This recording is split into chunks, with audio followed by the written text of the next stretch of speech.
Crop production technology में आज हम स्टार्ट करने जा रहे हैं ऑयलसीड्स क्रॉप के बारे में। प्रीवियस लेक्चर में हमने सीरियल्स क्रॉप और आपके पल्सेस क्रॉप है वो कवर कर लिया है। ऑयलसीड्स क्रॉप जितनी भी जो है इस लेक्चर में हम पढ़ेंगे और जानने की कोशिश करेंगे कि कहाँ कहाँ से क्वेश्चन आपको पेपर में पूछे जाते हैं, कौन कौन सी चीज़ें ऑयलसीड्स क्रॉप में इंपॉर्टेंट है। सारी चीज़ें पहले जितनी भी जो ऑयलसीड्स क्रॉप है उनका बेसिक इंट्रोडक्शन पढ़ेंगे। आफ्टर दैट जितने भी जो इंपॉर्टेंट आपके हम खरीफ प्रोडक्शन टेक्नोलॉजी पढ़ रहे हैं कि खरीफ के अंदर कौन कौन सी ऑयलसीड्स क्रॉप है वो इंपॉर्टेंट है, उन सभी के बारे में पढ़ने वाले हैं। चलिए स्टार्ट करते हैं। सबसे पहले हम बात करते हैं ऑयलसीड क्रॉप होती क्या है। बेसिकली आप सबको पता है ऑयलसीड क्रॉप का मतलब है वो क्रॉप्स जिनसे हम मतलब जो हमारा बेसिक कंजप्शन होता है वो ऑयल होता है और हम उनको मेजर जो पर्पज होता है हमारा वो ऑयल प्रोडक्शन के लिए होता है। ठीक है, इसमें भी दो टाइप्स के ऑयल होते हैं, एक आपका एडिबल ऑयल होता है और आपका दूसरा मैं बात करूं तो नॉन एडिबल ऑयल होता है।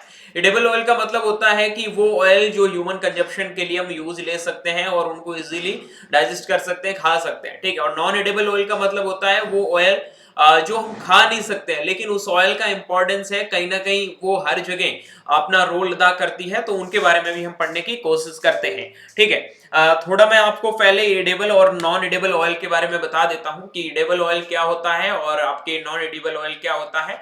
ठीक है, तो एडिबल ऑयल का मतलब वो ऑयल जो ह्यूमन कंजप्शन के लिए या फिर खाने में जिसका हम सीधा प्रयोग कर सकते हैं वो आपका एडिबल ऑयल है। और नॉन एडिबल ऑयल का मतलब है जिनको हम खाने के लिए यूज नहीं कर सकते हैं, लेकिन हम बात करें उनका इंडस्ट्रियल पर्पज के लिए काफी ज्यादा रोल है, तो उन चीजों के अंदर। ठीक है, ये क्वेश्चन आपको बेसिकली पूछा भी जा सकता है कि एडिबल और नॉन एडिबल ऑयल क्या होता है, उनमें आपस में डिफरेंस लिखने के लिए अगर आपको पूछे तो आप बिल्कुल दे सकते हैं। ठीक है, अब हम बात करते हैं एडिबल ऑयल में बेसिकली कौन कौन सी क्रॉप्स आती है। तो इसमें आपको खरीफ और रबी की ओवरऑल मैं पहले साथ में बताऊंगा, उसके बाद में जब हम अलग अलग क्रॉप्स के बारे में पढ़ेंगे फिर मैं क्लासिफिकेशन भी दूंगा कि आपकी जो ऑयलसीड क्रॉप है उनमें से कौन सी खरीफ की फसल है और कौन सी रबी की फसल है। ठीक है, बाकी ये चीजें तो जब हमने इंट्रोडक्टरी चैप्टर पढ़ा था उसमें सारी चीजें जान ही ली थी, लेकिन हम बात करते हैं एडिबल ऑयल के बारे में तो सबसे इंपॉर्टेंट, ठीक है, आपको पता है सोयाबीन, ग्राउंडनट, मस्टर्ड। ठीक है, ये तीन ऑयल है हम ज्यादा यूज करते हैं। उसके बाद में सनफ्लावर हो गया, आपका सैफफ्लावर हो गया, उनके ऑयल को भी यूज करते हैं। नाइजर हो गया और सिसम हो गया, तिल। ठीक है, जिसको गरीबों का घी कहते हैं, सबसे अच्छा ऑयल माना जाता है। तो ये आपके कौन से है, एडिबल ऑयल है। उसके बाद में मैं बात करता हूं नॉन एडिबल ऑयल के बारे में, तो लिंसीड हो गया और आपका दूसरा कस्टर्ड जो जिसको आप अरंडी बोलते हैं। ठीक है, उनके बारे में तो सबसे पहले हम बात करते हैं इंडिया के अंदर जो आपके एनुअली बात करता हूं मैं, बेसिकली हम जो क्रॉप्स पढ़ रहे हैं उनकी ही बात करूंगा यहाँ पे। ठीक है, 9 एनुअल ऑयलसीड क्रॉप्स है जिसमें आपकी 7 एडेबल है और 2 आपकी नॉन एडेबल है। ठीक है, खाद्य फसलें शामिल है और खाद्य तिलहन फसलें जो एमएसपी जो आपको मिनिमम सपोर्ट प्राइस जिसको बोलते हो उसके अंदर सम्मिलित है, ये भी चीज याद रखना। ठीक है, तो उसमें कौन कौन सी आती है, आपकी ग्राउंडनट आती है, ये आपको पता है आपकी खरीफ की फसल है। ठीक है, वो ये साथ साथ में लिख देता हूं। और उसके बाद में ये आपका सरसों आता है। ठीक है, राई सरसों जिसको आप रेपसीड मस्टर्ड बोलते हैं, ये आपकी रबी की फसल है। उसके बाद में सोयाबीन की बात करता हूं तो ये आपकी खरीफ की फसल है। उसके बाद में सूरजमुखी की बात करता हूं तो सूरजमुखी बेसिकली आपकी तीनों ऋतुओं के मतलब रबी और खरीफ में होती है। कुछ ऐसे रीजन होते हैं जहां जायद में भी लिया जाता है, लेकिन हाईली प्रोडक्शन उनका खरीफ के अंदर है। लेकिन ये खरीफ और रबी दोनों के अंदर यहाँ पे खरीफ एंड रबी दोनों के अंदर उगाया जाता है। ठीक है, उसके बाद में तिल की बात करता हूं तो बेसिकली ये खरीफ की फसल है। ठीक है, उसके बाद में कुसुम जो सैफफ्लावर की बात करता हूं तो ये आपकी रबी की फसल है। उसके बाद में रामतिल, नाइजर है जो आपका खरीफ के अंदर उगाते हैं। ठीक है, ये बहुत कम एरिया के अंदर बेसिकली ग्रो करते हैं।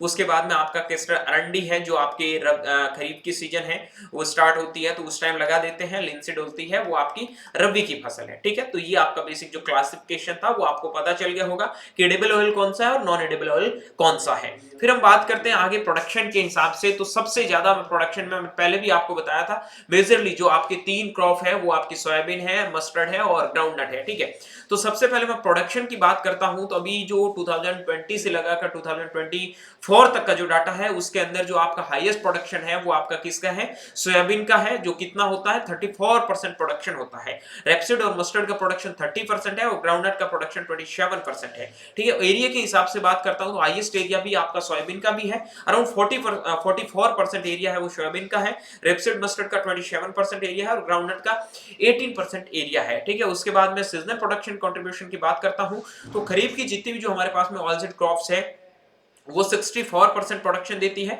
और रबी की जितनी जो आपकी ऑयल सीड क्रॉप्स है वो 34% है वो हमें प्रोडक्शन देती है। उसके बाद में समर की बात करता हूं तो बेसिकली 2% हमारे पास में प्रोडक्शन है वो इसका होता है। ठीक है, उसके बाद में बात करता हूं इंपॉर्टेंट मिशन एंड प्रोग्राम के बारे में कि ऑयल सीड से रिलेटेड कौन कौन से इंपॉर्टेंट मिशन प्रोग्राम है। तो सबसे पहले आपका technology mission on oil seed जिसको आप टीएमओ बोलते हैं। ठीक है, एक टीएमओ और एक आपका आता है टीएमओपीएम। ठीक है, ये आपका क्या है, technology mission on oil seed. ठीक है, ये कब बना था आपका 1986 के अंदर। ठीक है, लेकिन ये आपका बेसिकली है कि जिसको आप ऑयल सीड प्रोडक्शन प्रोग्राम था। ठीक है, उससे पहले आपका ये जो technology mission oil seed program था टीएमओ, उसका नाम बाद में चेंज कर दिया क्योंकि उसमें पल्सेस और मेज का भी था, तो लेटर अपग्रेड टू टीएमओ। ठीक है, टीएमओ तो था ही, उसके बाद में पी जिसके अंदर पल्सेस और मेज भी जोड़ दिया था, वो उसके बाद में इसको अपग्रेड कर दिया था। तो इसमें बेसिकली ये आपका मेज और पल्सेस भी ऐड किया जाता है। ठीक है, तो ये चीजें आप लोगों को याद रखनी है। उसके बाद में oil seed production program OPP जो स्टार्ट हुआ था वो हुआ था 1990 के अंदर और एक क्वेश्चन आपको हमेशा पूछा जाता है NMOOP जिसको आप 2014-15 में स्टार्ट हुआ, जिसको आप बोलते क्या है, national mission on oil seed and oil farm. ठीक है, ये भी याद रखना, ये इंस्टीट्यूशन से रिगार्डिंग जितने भी जो क्वेश्चंस हैं वो आप लोगों को पूछे जाते हैं। ठीक है, कब बना था, कौन सा एस्टेब्लिश्ड ईयर है, बेसिकली ये क्वेश्चंस एमसीक्यूज बेस में भी पूछे जाते हैं। फिर बात करता हूं कुछ इंपॉर्टेंट फैक्टर, जैसे आपको पता है मोस्ट इंपॉर्टेंट जो आपका वेजिटेबल जिसके अंदर प्रोटीन पाया जाता है। ठीक है, देखो प्रोटीन है सबसे ज्यादा आपको पता है सोयाबीन के अंदर है और 42% इसके अंदर क्या पाया जाता है मेरे भाई, प्रोटीन कंटेंट पाया जाता है। और ऑयल सीड इसके अंदर पाया जाता है वो 20% के समथिंग है, 18 से 20% आपका ऑयल प्रोडक्शन है वो सोयाबीन का होता है। ठीक है, ये भी चीज याद रखना। उसके बाद में बात करता हूं most important vegetable protein in India जो आपका चिकपी का है। ठीक है, उसके बाद में main source of vegetable oil in India वो आपका सोयाबीन है। ये चीजें दो कंफ्यूज बिल्कुल नहीं होना है, अगर वर्ल्ड में पूछे तो सोयाबीन है, अगर इंडिया के अंदर पूछे तो चिकपी है। ठीक है, उसके बाद में main source of vegetable oil in India, मतलब वेजिटेबल ऑयल जो मेन सोर्स है इंडिया के अंदर वो सोयाबीन का है। Most important oil seed crop world और इंडिया के अंदर वो आपकी सोयाबीन है। ठीक है, हाईएस्ट ऑयल सीड एरिया है वो मध्य प्रदेश का, उसके बाद राजस्थान का है। Highest oil seed production Rajasthan का है, उसके बाद में मध्य प्रदेश का है। ठीक है, उसके बाद में बात करता हूं आपके मेजर ऑयल सीड क्रॉप्स जिसके साइंटिफिक कुछ डाटा है आप लोगों को याद कर लेना है। ठीक है, पहले आपको साइंटिफिक नाम और क्रोमोसोम नंबर और ऑयल प्रोडक्शन याद रखना है कि किसके अंदर कितना ऑयल प्रोडक्शन पाया जाता है, किसके क्रोमोसोम नंबर, गुणसूत्र संख्या, हिंदी में क्या बोलते हैं उनको, गुणसूत्र। ठीक है, गुणसूत्र। ठीक है, ऑयल प्रोडक्शन मतलब तेल की मात्रा, तेल की मात्रा। ठीक है, साइंटिफिक नाम का वैज्ञानिक नाम ये तो पता ही होगा। सबसे पहले बात करता हूं ग्राउंडनट मूंगफली का, एरिथ्रोसाइफोजिया इसका आपका बॉटनिकल या साइंटिफिक नेम है।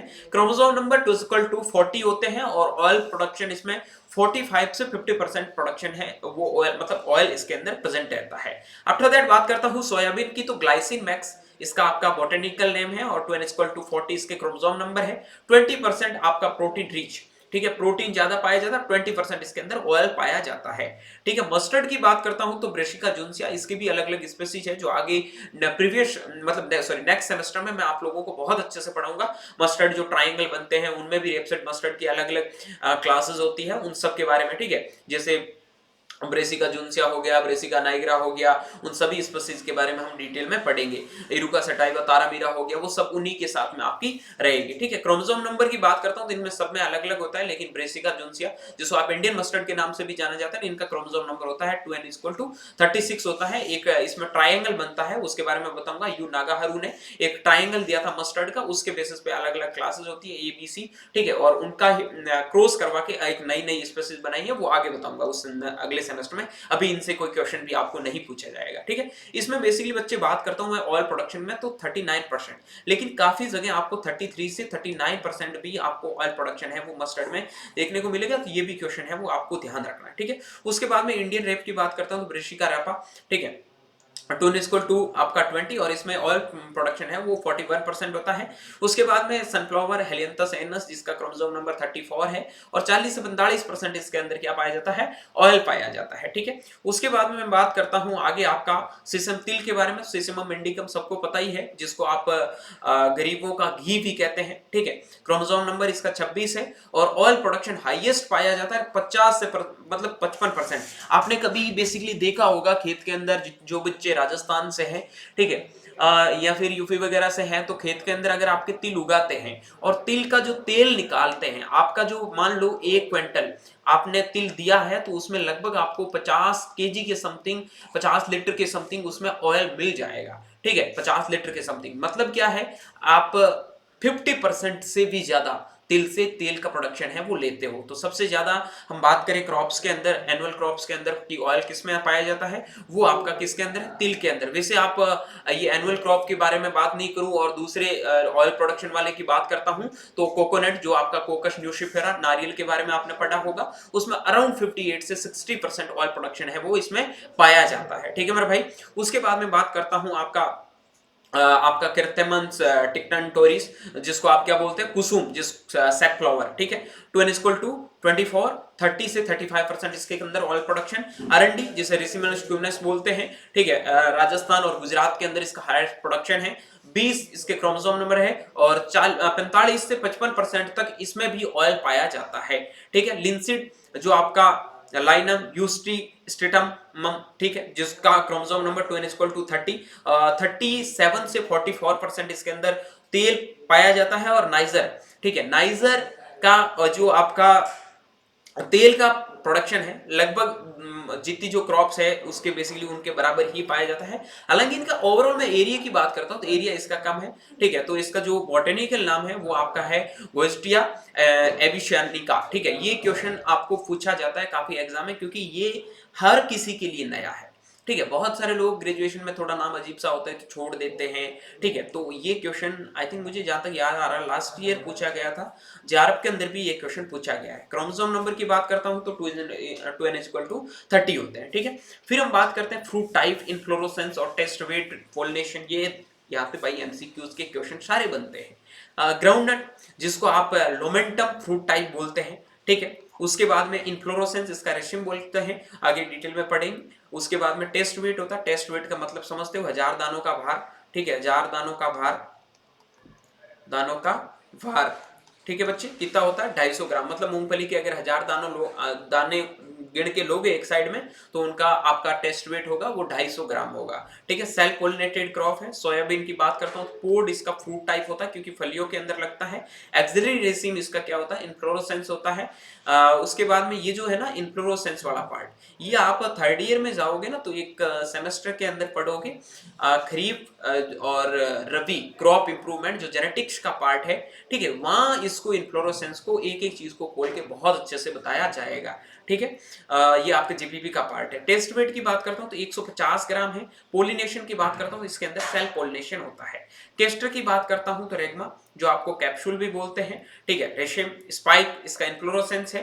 टेस्ट वेट 300 ग्राम है, मतलब अरंडी के दाने थोड़े बड़े होते हैं। और क्रॉस विंड पोलिनेशन मतलब विंड के द्वारा इसका पोलिनेशन होता है। सिसम कैप्सूल, ठीक है, स्पाइक इसका इन्फ्लोरोसेंस है, 3 ग्राम टेस्ट वेट होता है। पोलिनेशन सेल्फ पोलिनेटेड है। सनफ्लावर की बात करता हूं तो एशियन फ्रूट टाइप है। ठीक है, उसके बाद केपिटुलम, ये बहुत इंपॉर्टेंट है, याद रखना, केपिटुलम इन्फ्लोरोसेंस कहलाता है। ठीक है, उसके पुष्पक्रम बोलते हैं, हिंदी में क्या बोलते हैं इसको, पुष्पक्रम। हिंदी वाले सोचेंगे क्या है ये इन्फ्लोरोसेंस। हाँ, 40 से 50 ग्राम इसका टेस्ट वेट होता है। क्रॉस पोलिनेशन होता है। ठीक है, अब ये तो पता होना चाहिए सेल्फ पोलिनेशन क्या होता है, क्रॉस पोलिनेशन क्या होता है। ठीक है, ओपन क्रॉस पोलिनेशन क्या होता है, नहीं है तो पढ़ना चाहिए भाई, ये तो पता होना चाहिए।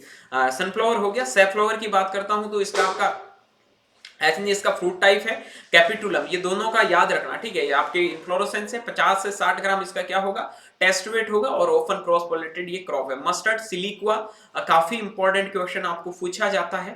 ठीक है, इस सेमेस्टर में नहीं पूछा जाएगा। उसके बाद में आपका कौन सी आपका रेसिम है वो इन्फ्लोरेसेंस है 4.5 ग्राम। ये क्वेश्चन यहाँ पूछा गया था।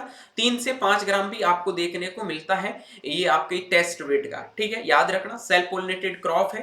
तोरिया की बात करता हूं तो सिलिकुआ, ठीक है, और सेमी है वो आपका कोरिम्बोस, और रिसेम बोलते हैं। 3 ग्राम आपका इसका टेस्ट वेट है और क्रॉस पोलिनेशन ये क्रॉप है। लिंसिड की बात करता हूं तो कैप्सूल है, और कोरिम्स और साइम आपका इसका क्या है, इन्फ्लोरेसेंस है। 7 ग्राम इसका टेस्ट वेट है और सेल्फ पोलिनेटेड ये क्रॉप है। नाइजर की बात करता हूं तो एशिन आपका क्या है, जिन आपका हो गया फ्रूट टाइप, और साइम आपका क्या हो गया, इन्फ्लोरेसेंस। 3 से 5 ग्राम इसका टेस्ट वेट है और क्रॉस इसका पोलिनेशन होता है। ओके, उसके बाद में फैटी एसिड के बारे में बात करता हूं तो मुख्यतः जो आपकी जितनी भी जो तेल वाली फसलें हैं, फैटी एसिड मेजर ऑयल, ठीक है, कंजप्शन बात करता हूं। ऑयल्स लो इन लिनोलिक एसिड, जो ओमेगा 3 कम लिनोलिक अम्ल वाले तेल जैसे groundnut, coconut, सेसम, sunflower, this oils lake essential omega 3 fatty acid, ठीक है। Oil rich in both linoleic omega 6 and linoleic omega 3 किसके अंदर पाया जाता है, वो आपके सोयाबीन और सनफ्लावर, साथ में मस्टर्ड, ठीक है। उसके बाद में बात करता हूं ऑयल हाई इन इरूसिक एसिड, बहुत इंपॉर्टेंट है, एंटी न्यूट्रिशनल प्रॉपर्टीज है ऑयल सीड क्रॉप की, और ये पूछा जाता है कि इरूसिक एसिड है वो सबसे ज्यादा, ठीक है, किसके अंदर पाया जाता है, वो रेपसीड मस्टर्ड के अंदर पाया जाता है। और ये क्वेश्चन नॉट फॉर फन, बहुत इंपॉर्टेंट क्वेश्चन है। ये क्वेश्चन इस बार जेआरएफ में पूछा गया था। अब जेआरएफ में ये क्वेश्चन कैसे पूछा गया मैं आपको बताता हूं। सीक्वेंस दिया था उन्होंने, क्वेश्चन दिया था कि जेआरएफ 2025 एग्रोनॉमी के अंदर ये क्वेश्चन पूछा गया था, और उन्होंने सीक्वेंस क्या दिया पता आपको, उन्होंने बोला था कि जो भाई ये आपका इरोसिक एसिड है, ठीक है, इरूसिक एसिड,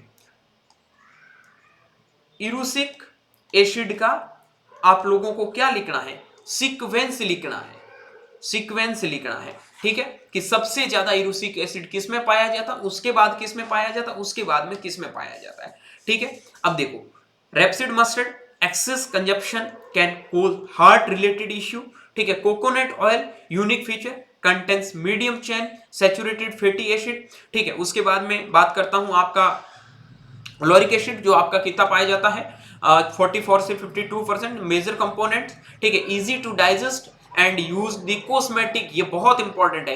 कोकोनट का बेसिकली ऑयल है वो कॉस्मेटिक और आपके सोप इंडस्ट्रीज के अंदर यूज किया जाता है, ठीक है। तो ये याद रखना क्वेश्चन, हालांकि मैं क्वेश्चन बाद में आपको कभी कभी सॉल्व करवाऊंगा तो साथ में बता दूंगा, ठीक है। उसके बाद में हाईएस्ट फैटी एसिड की बात करता हूं तो इसके अंदर कितना पाया जाता है, हाईएस्ट फैटी, जो आपका हाईएस्ट लिनोलिक एसिड ओमेगा 3 है, ठीक है, जो आपका सैफफ्लावर के अंदर 78% हाईएस्ट, उसके बाद नाइजर के, उसके बाद में आपका सनफ्लावर का, ये आपका फैटी एसिड है, ठीक है। उसके बाद में लिनोलिक एसिड ओमेगा 3, सर्वाधिक लिनोलिक एसिड है वो लिंसिड, जो आपको फ्लैक्सिड भी बोलते हो आप, 59 से 55 से 59% पाया जाता है, ठीक है। उसके बाद में कुछ इंपॉर्टेंट महत्वपूर्ण किस्में जिसके अंदर अलग से उनका स्पेशलिटी ऑयल प्रोटीन का होता है, उनकी बात करता हूं। बेसिकली ग्राउंडनट की 3 किस्में जैसे जानो, TMV2, GL24 और ग्रीनार 4 और 5, ठीक है। इसमें जो बेसिकली ऑयल पाया जाता है TMV2 में 48 से 50%, और प्रोटीन है 25 से 28%, और स्पेसिफिक क्वालिटी है कि इसके अंदर ऑयल है वो सबसे ज्यादा पाया जाता है। जे आपका L24 है, इसके अंदर आपका ऑयल बेसिकली जितना 48 से 50%, प्रोटीन बेसिकली 26 से 28%, और ग्राउंडनट के अंदर 26% प्रोटीन क्वेश्चन हमेशा आपसे पूछा जाता है, ठीक है। उसके बाद में वाइडली ग्रोवन, मतलब इसका थोड़ा एरिया है वो ज्यादा है, काफी ज्यादा एरिया में ये फसल है वो उगाई जाती है। गिरनार की बात करता हूं तो इसमें बेसिकली ओलिक एसिड है वो ज्यादा पाया जाता है, 80% इसके अंदर ऑयल पाया, मतलब ये ओलिक एसिड पाया जाता है, इस वेराइटी की ये स्पेशलिटी है, ठीक है। उसके बाद सोयाबीन की बात करता हूं तो JS335 जो वेराइटी है उसके अंदर 18 से 20% ऑयल, ठीक है, जो नॉर्मली सोयाबीन के अंदर होता है, और 20 से 42% प्रोटीन। NRC 37 की बात करता हूं तो बात करता हूं 19 से 21% ऑयल, और प्रोटीन है वो आपकी 41 से 43% पाया जाता है, ठीक है। उसके बाद रेपसीड मस्टर्ड की बात करता हूं तो पूछा आपका करिश्मा का जो वैरायटी है उसके अंदर 40 से 45% आपका क्या पाया जाता है, ऑयल पाया जाता है। इरूसिक एसिड है वो आपका 2% से कम पाया जाता है। NRC HB 101 40 से 42%, और इरूसिक एसिड है वो 2% से कम। मस्टर्ड की बात करता हूं, इरूसिक एसिड का जहां नाम दिखता है ना, याद रख लेना, मस्टर्ड से रिलेट कर देना, ठीक है। मस्टर्ड में बात करता हूँ, रेपसीड हो गया। मस्टर्ड की बात करता हूं तो बेसिकली आपका ये थोड़ा यहाँ गलत हो गया, ठीक है, क्योंकि 40 से 50% किसी में नहीं होता है, यही लगभग 2% से कम ही होता है, ठीक है। हाँ, बात करता हूँ पूसा गोल्ड में आपका 41 से 43% ऑयल, वरुणा के अंदर 38 से 40% ऑयल। ये भी बहुत important variety Varuna. Varuna is a very important variety of mustard, ठीक है। पूसा गोल्ड का भी क्वेश्चन आपको पूछा जाता है कि ये वैरायटी जो इंपॉर्टेंट वैरायटी, इवन दो दो तीन तीन वैरायटी जो इंपॉर्टेंट क्रॉप्स की है, वो तो आपको नाम एकदम जीप पे होना ही चाहिए, ठीक है।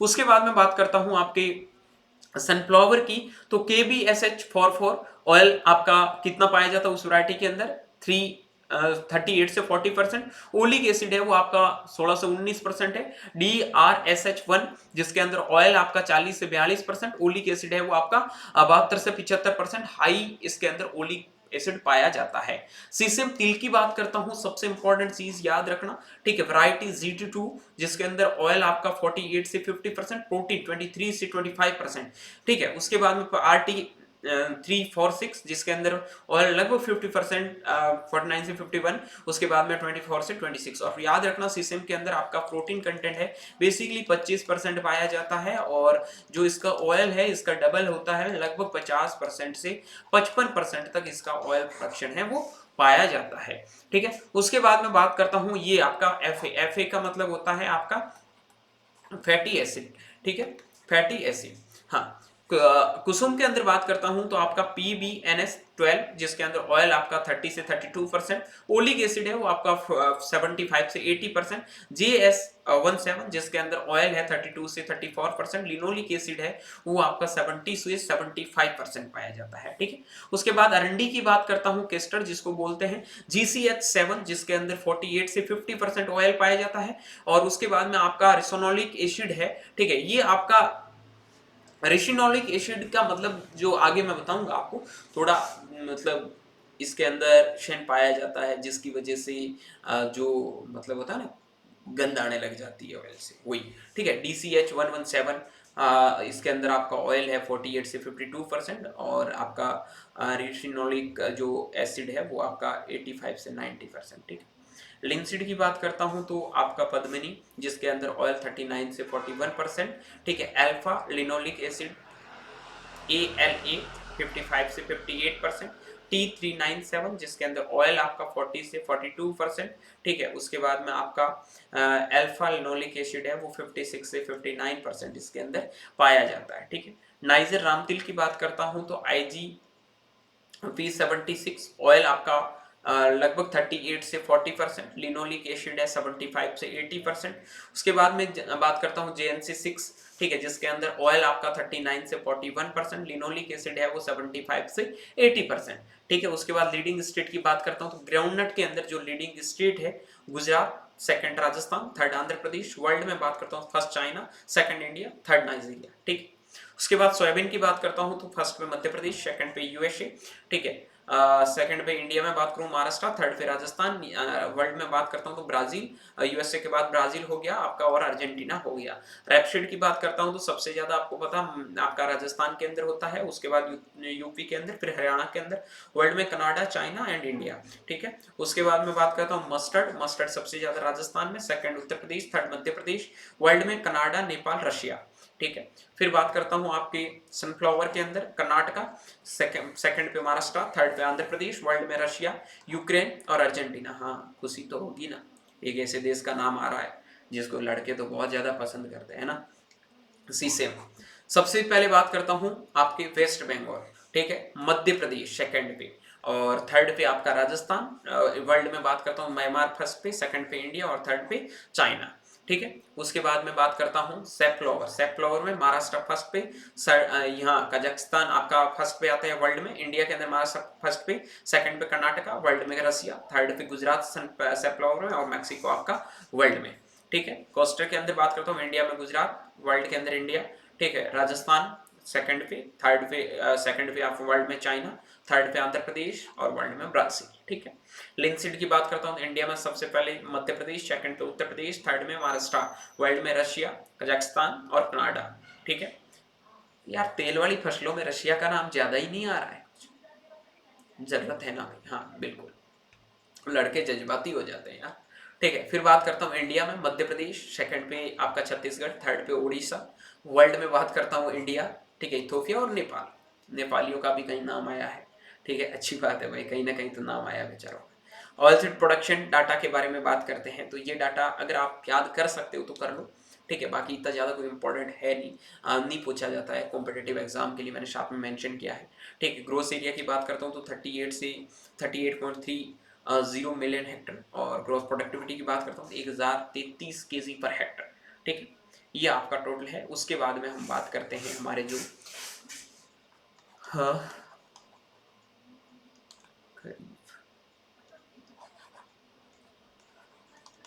ऑयल सीड,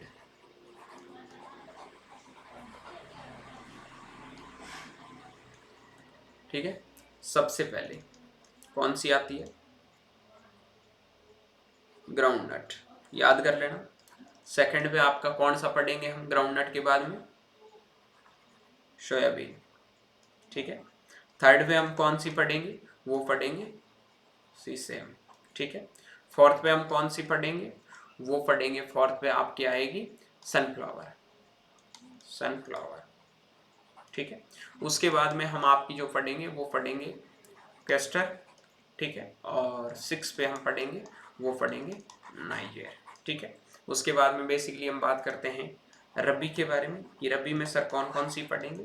तो रबी में आपको पता है सबसे पहले हम जिस क्रॉप को पढ़ते हैं वो है आपका मस्टर्ड। सेकंड पे हम जिसको पढ़ते हैं वो आपको पता है कौन सी है, सबसे इम्पोर्टेंट है, वो है सैफफ्लावर। और थर्ड पे आप जिसको पढ़ोगे वो है लिनसीड, ठीक है, जिसको आप फ्लैक्सीड भी बोलते हैं, फ्लैक्स सीड, ओके। ये आपका क्लासिफिकेशन है बेसिकली रबी क्रॉप्स। सबसे पहले हमें इस सेमेस्टर के अंदर 1 2 3 4 5 और 6 क्रॉप्स पढ़ना है। तो ये दो तो छोटी छोटी क्रॉप है, ठीक है। सीसम भी कोई खास कुछ है नहीं। ग्राउंडनट सोयाबीन बहुत इंपॉर्टेंट क्रॉप है। सनफ्लावर में भी आपको इन्फ्लोरेसेंस वगैरह कुछ चीज़ें हैं वो बहुत अच्छे से पढ़नी होगी, ठीक। तो चलिए स्टार्ट करते हैं। सबसे पहले बात करते हैं हम ग्राउंडनट के बारे में। ग्राउंडनट मूंगफली, मूंगफली याद है ना भाई? मूंगफली, एरेचिस हाइपोजिया। सबसे पहले बात करते हैं इसका आपका टिमोलॉजी के बारे में कि एरेचिस हाइपोजिया, जिसका क्या ये आपका क्या नाम है, इसका बॉटनिकल साइंटिफिक नाम है लेग्यूमिनेसी फैबेसी, नाइट्रोजन फिक्सेशन करती है। हाँ, सबसे पहले बात करते हैं जो एरेचिस है वो आपका ग्रीक वर्ड, ठीक है, जो आपका क्या मीनिंग है, ग्रीक वर्ड लेग्यूम, ठीक है। और हाइपोजिया बिलो टर्म, ठीक है, क्योंकि फल मिट्टी के नीचे बनता है। एक चीज याद रखना, अन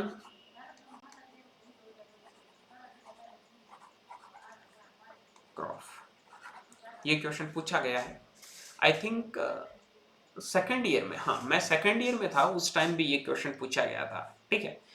बीएचयू में कुछ एग्रोनॉमी के क्वेश्चन बहुत अच्छे ही बनाते पेपर में, तो पूछा गया था ग्राउंडनट को अनप्रेडिक्टेबल क्रॉप क्यों कहते हैं। और ये कॉम्पिटिटिव एग्जाम में भी क्वेश्चन आया है कि अनप्रेडिक्टेबल क्रॉप क्यों कहते हैं। आई बात समझ में? अनप्रेडिक्टेबल क्रॉप का मतलब है क्योंकि इसके जो फल है वो जमीन के नीचे लगते हैं, ठीक है। जो भी फलियां मूंगफली की है वो जमीन के नीचे लगते हैं। तो पहले हम इसका प्रोडक्शन नहीं कर सकते, अनुमान नहीं लगा सकते हैं। हिंदी में बोलूं तो अनुमानित फसल, अनुमानित फसल, ठीक है, जिसका आप अनुमान पहले नहीं लगा सकते हो। क्यों नहीं लगा सकते हो? क्योंकि इसके जो आपके पोर्ट्स है वो कहाँ बनते हैं, अंडरग्राउंड, ठीक है, या फिर बिलो ग्राउंड कह सकते, ठीक। ओरिजिन बात करता हूँ, सबसे पहले इसका ओरिजिन ब्राजील साउथ अमेरिका से हुआ था, ठीक है। ये देखो basically oil plus legume crop है, लेग्यूमिनेसी फैमिली की है, ठीक है। सेल्फ पॉलिनेटेड क्रॉप है और लोमेंटम इसका क्या है आपका फ्रूट टाइप है, ये याद रख लेना, ठीक है। ये चीजें हो गई। इंट्रोडक्शन की बात करता हूँ तो सबसे इंपॉर्टेंट एक पुर्तगाली थे, याद रखना। ये क्वेश्चन मैंने 12वीं में जब मैं एग्रीकल्चर पढ़ता था उस टाइम भी मैंने याद कर लिया था, ठीक है। याद करना, एक पुर्तगाली थे जो सबसे पहले 16वीं शताब्दी में, मैंने आपको फर्स्ट ईयर में हिस्ट्री के कुछ पार्ट पढ़ाए थे अगर आपको याद है तो, ठीक है। ये टमाटर हो गया, मूंगफली हो गई, बेसिकली जो मेजर मेजर क्रॉप्स है वो पुर्तगालियों के द्वारा इंडिया में इंट्रोड्यूस है, वो 16वीं शताब्दी में करवाए गए। ये चीजें याद रखना, ठीक है। जिसका नाम था आपका जोसेफ फादर करके बोलते हैं, ठीक है, जोसेफ फादर करके, जिन्होंने सबसे पहले इनको इंडिया के अंदर है वो मूंगफली को इंट्रोड्यूस करवाया था, पुर्तगालीज थे, ठीक है। हाँ, उसके बाद में बात करते हैं इसके कॉमन नाम क्या है। इसको पीनट भी बोलते हैं, ठीक है, पीनट बटर आप खाते हो मूंगफली का बन के आता है। अर्थ नट मतलब जमीन के नीचे बनने वाले नट, ठीक है। मंकी नट, हाँ बंदर की जैसे दिखते हैं, छाले उनकी, ठीक है। उसके बाद मनीला नट, ठीक है। और मूंगफली, हिंदी के अंदर आप मूंगफली बोलते ही हो, ठीक है। उसके बाद बात करता हूँ groundnut is called the unpredictable crop. ये देखो, unpredictable legume because foods grown underground yield cannot be predictable easily आप है वो unpredictable legume कहा जाता है क्योंकि जमीन के अंदर बनती है, इसलिए उत्पादन का अनुमान लगाना बहुत कठिन होता है, ठीक है। पॉलिनेशन समझ गए होंगे, अभी बता दिया। इंपॉर्टेंस क्या है, इसके अंदर 20% ऑयल पाया जाता है, ठीक है। ये सॉरी, जो आपका ग्राउंडनट एरिया है वो आपका 20% है और 25% जो प्रोडक्शन है इंडिया के अंदर होता है। बेसिकली मैंने अभी आपको पीछे बताया था, लगभग आपका 18% क्या है, इसका एरिया है, ठीक है, एरिया है। और उसके बाद में लगभग 25 से 27% प्रोडक्शन है वो आपको मिलता है। मतलब बहुत कम जमीन में भी अच्छा प्रोडक्शन मिलता है अदर कंपेयर क्रॉप्स के साथ में कंपैरिजन करें। सबसे इंपॉर्टेंट है, भारत में इसे किंग, राजा, दलहनी फसलों का राजा कहा जाता है, शेर है भाई, है ना।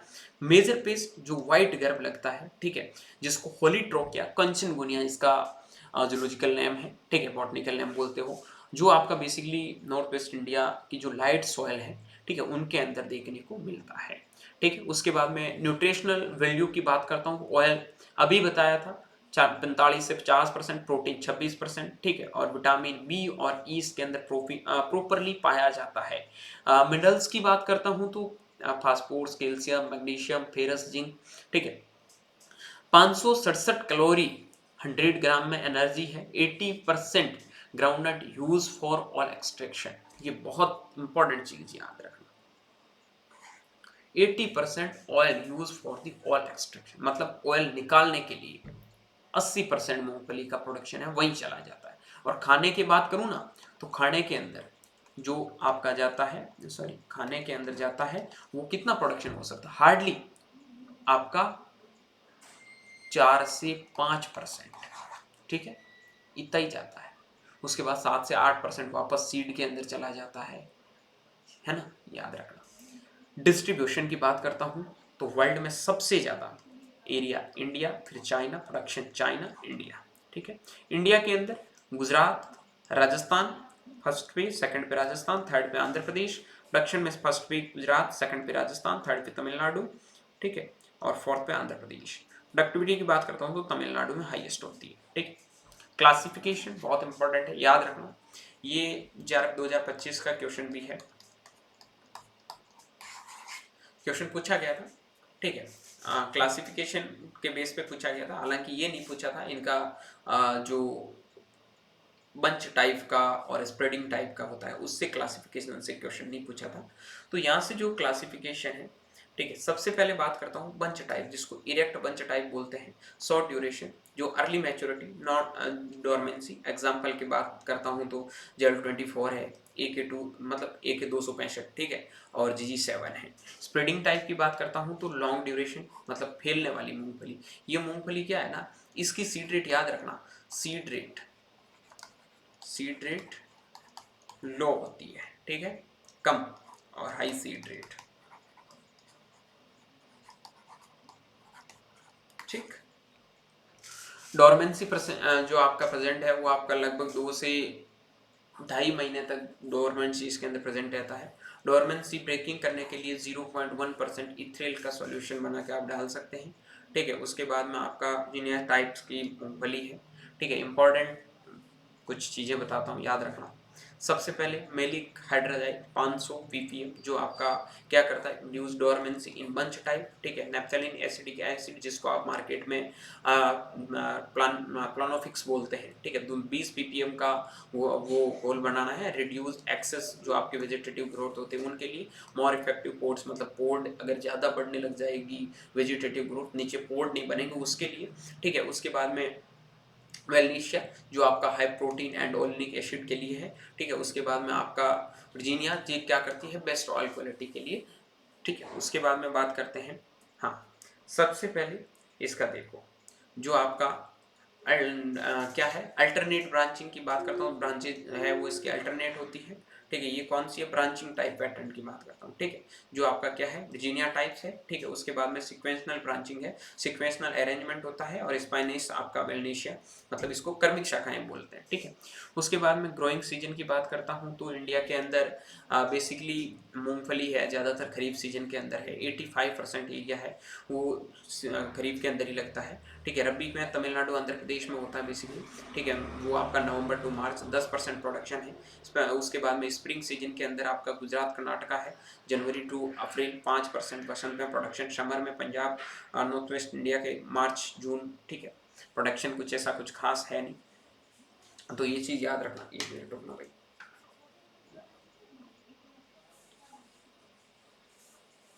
एक मिनट एक मिनट एक मिनट एक मिनट।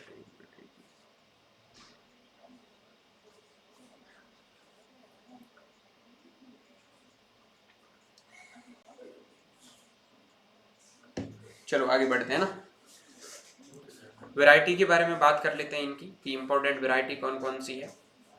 तो वैरायटी में फर्स्ट हाइब्रिड जो इसकी वैरायटी है C501 है, जो 1961 के अंदर बनी थी, ठीक है।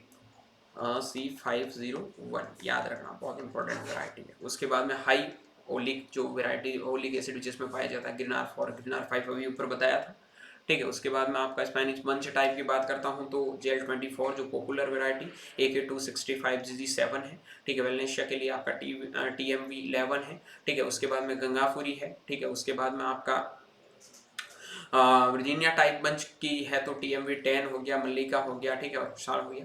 उसके बाद में आपका वर्जीनिया जो जो रना टाइप की है, उत्कर्ष हो गया, और उसके बाद में आपका सामंत हो गया, ठीक है।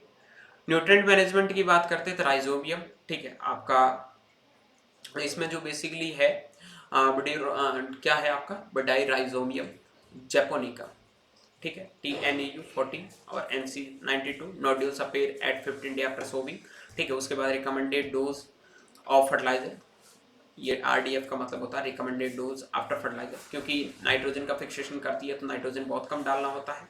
60% इसके अंदर फास्फोरस डाला जाता है, 30% सॉरी 30 केजी, ठीक है, 30 केजी आपका क्या डाला जाता है, पोटेशियम डाला जाता है। कैल्शियम मैनेजमेंट की बात करता हूँ, most critical for pods, calcium are absorb through pegs non mainly roots, calcium deficiency pods जो आपका अनफिल्ड पोर्ट्स, लोएस्ट में SMK, ठीक है। उसके बाद में बात करता हूँ अप्लाई जिप्सम 250 से 500 KG per hectare day after sowing, ठीक है, पीक फ्लावरिंग के टाइम में देनी चाहिए। उसके बाद में बात करता हूँ सीडलेस सिम्टम, ठीक है, एग्जाम पॉइंट ऑफ व्यू से बहुत इंपॉर्टेंट है। ग्राउंडनट के अंदर पोपिंग कैल्शियम की डेफिशिएंसी से, सनफ्लावर के अंदर आपका जो चिपनेस होता है बोरॉन की डेफिशिएंसी से, मेज है वो आपका बैरन कॉप जो बोरॉन की डेफिशिएंसी से होता है, ठीक है। क्लाइमेट की बात करता हूँ तो best temperature 10 degree centigrade, optimum है वो आप बेस्ट टेम्परेचर, ठीक है, बेस्ट नहीं बेस्ट, ऑप्टिमम है 25 से 30 डिग्री, और GDT जो आपकी ग्रोथ रिक्वायरमेंट के लिए है बेसिकली वो आपका 1600 यूनिट्स, ठीक है।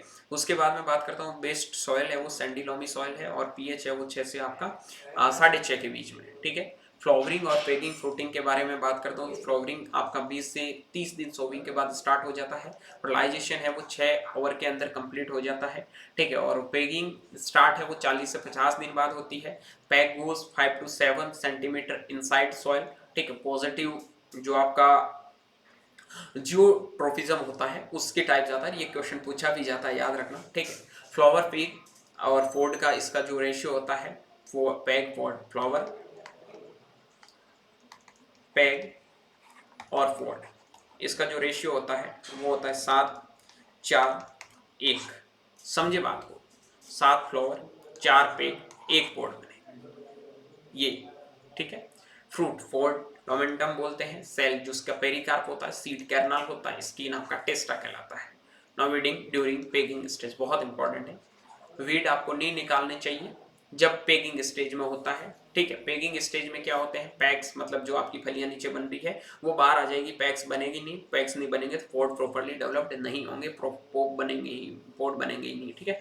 उसके बाद में सोविंग सीड रेट की बात करता हूँ तो बेसिकली जो आपकी खरीफ में है जून और जुलाई में, रबी में नवंबर में है, बंच टाइप में 100 से 120 केजी पर हेक्टर। स्पेसिंग की बात करता हूँ तो आपकी 30 गुना 10 सेंटीमीटर। पॉपुलेशन है वो आपकी कितनी है 3.33 लाख पर हेक्टर, ठीक है। स्प्रेडिंग की बात करता हूँ, 80 से 100 केजी पर हेक्टर आपकी क्या होती है, सीड रेट होती है। स्पेसिंग है वो आपकी 45 गुणा 10 सेंटीमीटर, 2 लाख पर हेक्टर आपकी पॉपुलेशन होती है। सोविंग डिप्थ 5 से 8 सेंटीमीटर लाइट सॉइल और 4 से 6 सेंटीमीटर हैवी सॉइल, ठीक है। वाटर मैनेजमेंट की बात करता हूँ तो वाटर रिक्वायरमेंट 500 से 600 मिलीमीटर क्रिटिकल स्टेज में फ्लावरिंग एंड पेगिंग के अंदर। हार्वेस्टिंग एंड स्टोरेज की बात करता हूँ तो हार्वेस्ट व्हेन पोर्ड मॉइस्चर 35 से 40%, आफ्टर हार्वेस्ट ड्राई 8% से भी कम, 8% के समथिंग, जब मतलब 8-10% मान के चलो, जब इनका अंदर मॉइस्चर होता है तो उस टाइम आप लोगों को हार्वेस्ट करनी चाहिए। मैच्योरिटी है वो स्पेनिश वेलेशिया 110 से 130, और ठीक है, उसके बाद में आपका गिनिया की है वो 130 से 150 डे आफ्टर डेज की इसकी मैच्योरिटी टाइम है। उसके बाद में बात करता हूँ आपकी विंडोइंग मेथड्स जो आपका डिटरमाइन करता है मैच्योरिटी को। उसके बाद में सेलिंग या फिर आपका ड्यूलिंग करते हैं, जिसको छिलका निकालने की जो प्रोसेस है। सेलिंग परसेंट है वेट ऑफ कैरनाल्स, ठीक है, कि आपके कैरनाल्स का वेट क्या है, weight of kernels upon weight of pods multiply 100, ठीक है। एवरेज 70%। अल्फा, हाँ ये बहुत इंपॉर्टेंट है, फाटॉक्सिन इंपॉर्टेंट, जो आपका क्या है माइकोटॉक्सिन। अल्फा टॉक्सिन बहुत इंपॉर्टेंट है, याद रखना। एस्परजिलस फ्लेवस एक फंगस है, उनकी वजह से होता है, ठीक है। इसकी दो स्पीसीज है, एक तो है आपका जो एस्परजिलस पैरासिटिकस और दूसरा है आपका एस्परजिलस नोमियस, ठीक है। सबसे पहले बात करता हूँ कोज, जो आपका food poisoning and sport rejection, ठीक है। What is alpha toxin? Alpha toxin is a toxic mycotoxin produce by fungi Aspergillus फ्लेवस, जिसमें दो स्पेसीज मैंने अभी बताई थी, पैरासिटिकस एंड नोमियस, ठीक है। इसके द्वारा ये कवक से बनता है, और जब आप हाईली मॉइस्चर के अंदर ग्राउंडनट को रखोगे तो अल्फा टॉक्सिन, ठीक है, जो आपका एस्परजिलस फ्लेवस फंगस है वो बनेगा। और उसकी वजह से कभी आपने देखा होगा जो मूंगफली की छाल होती है वो बाहर से थोड़ी थोड़ी खराब होने लग जाती है, ठीक है, फंगस जमने लग जाता है। जब आप उसको खाते हो तो मतलब कड़वा सा, मतलब खारा सा, ऐसा ना बहुत अजीब सा स्वाद लगता है, तो समझ लेना है फटोक्सिन है, ठीक है। फेवरेबल कंडीशन क्या होगी, वार्म एंड ह्यूमिड क्लाइमेट, मतलब कैसे बचा सकते हैं, ठीक है। प्योर प्री हार्वेस्ट जो सस्य अवस्था है एंड पोस्ट हार्वेस्ट भंडारण अवस्था, दोनों के अंदर आपको सही रखना चाहिए। ह्यूमिड टॉपिक्स पोस्ट हार्वेस्ट, ठीक है, उसके ड्राई सेमी उसमें आपकी प्री हार्वेस्ट, ठीक। WHO लिमिट जो आपके वर्ल्ड हेल्थ ऑर्गेनाइजेशन है, उन्होंने जो लिमिट दी है 30 ppb इन इंडिया, ठीक है, परमिसिबल है। और यूरोपियन कंट्रीज के अंदर 5 pp, ठीक है। प्री हार्वेस्ट, ठीक है, प्रिवेंशन की बात करता हूँ तो सबसे पहले ऐसी किस्में उगाना है जो वर्षा समीप पर पके, फली विकास के अंतिम चरण में सूखे से बचाएं और सिंचाई समय पर करें, ठीक है।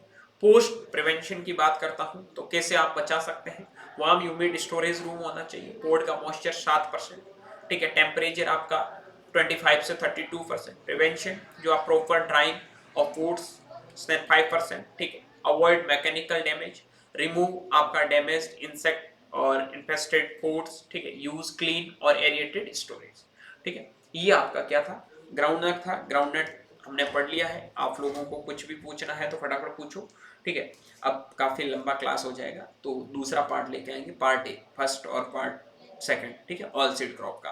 अगले में हमारी पूरी क्रॉप्स है वो कवर हो जाएगी, क्योंकि 50% हमने पढ़ लिया है। इंट्रोडक्टरी पार्ट से काफी चीजें कवर हो गई, क्रॉप पढ़ने में कोई टाइम नहीं लगता, मेन इंट्रोडक्टरी पार्ट समझना होता है। आजकल ज्यादा बेसिकली क्वेश्चन बीच में से नहीं दिया जाता, बाहर से क्वेश्चन आते हैं, ठीक है। और क्या क्वेश्चन आते हैं वो भी मैं नेक्स्ट क्लास में बताऊंगा, कैसे कैसे क्वेश्चन आपको पूछे जाएंगे वो भी बताऊंगा, ठीक है।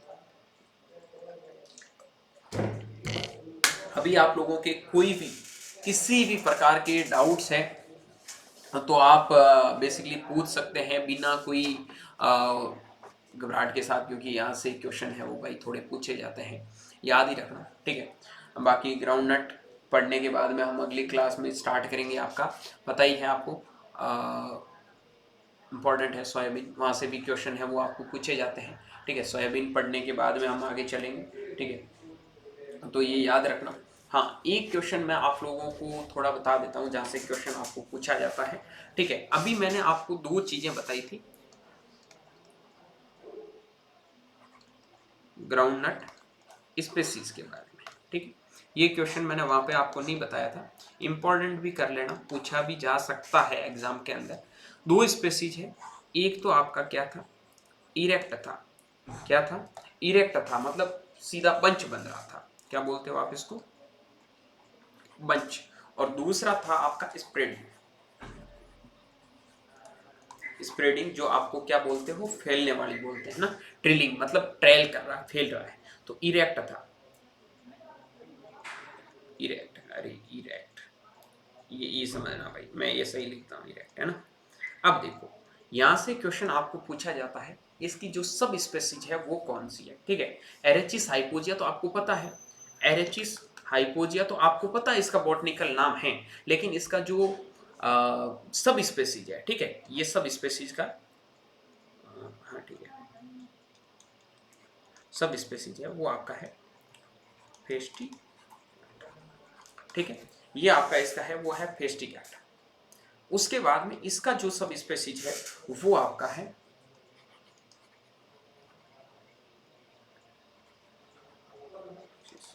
प्रोक्यूम्बोसिस। ठीक है, स्प्रेडिंग का एसपी, एसपी प्रोक्यूम्बस, और ईएफ, बीएफ याद कर लो, बंच टाइप, बीएफ। ठीक है, फेस्टिगाटा, और ये है आपका प्रोक्यूम्बेसिस। ठीक, चलो ये चीज़ें आपको थोड़ा याद कर लेना, बेसिकली आपको यहीं से पूछी जाती है। ठीक है, ये सब चीज़ें आपकी एकदम क्लियर हो गई है ना।